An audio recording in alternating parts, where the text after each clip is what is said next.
Un supplétif russe de l'armée malienne aurait été tué, mardi 19 avril, à Ambori, dans le cercle de Douanza, dans le centre du pays, après que son véhicule a explosé sur une mine improvisée, selon des sources rapportées par RFI. Un ressortissant russe en opération avec des soldats maliens a été tué par une explosion dans le centre du Mali, région en proie à l'activité de groupes djihadistes, a-t-on appris mercredi de sources concordantes.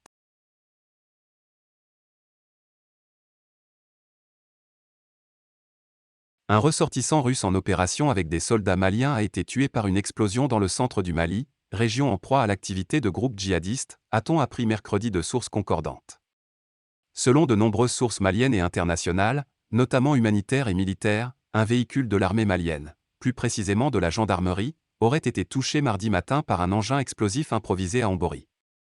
Un mode opératoire habituel des djihadistes du groupe de soutien à l'islam et aux musulmans, GSIM, lié à AQMI, actif dans cette zone.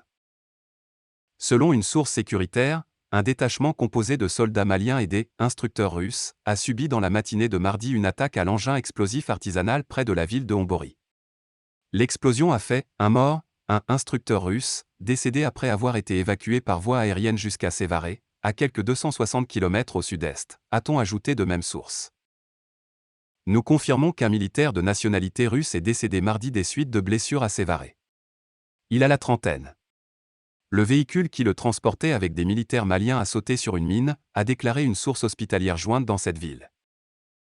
Riposte militaire. Les FAMA et leurs supplétifs russes auraient dans la foulée fait irruption au marché hebdomadaire de Ambori, qui se tenait non loin du lieu de l'explosion, et effectué des tirs. Les sources locales et sécuritaires rapportent des morts, de nombreux blessés et de nombreuses arrestations, mais aucun chiffre fiable n'a pu être recoupé à ce stade. L'armée malienne n'a pas encore communiqué sur le sujet.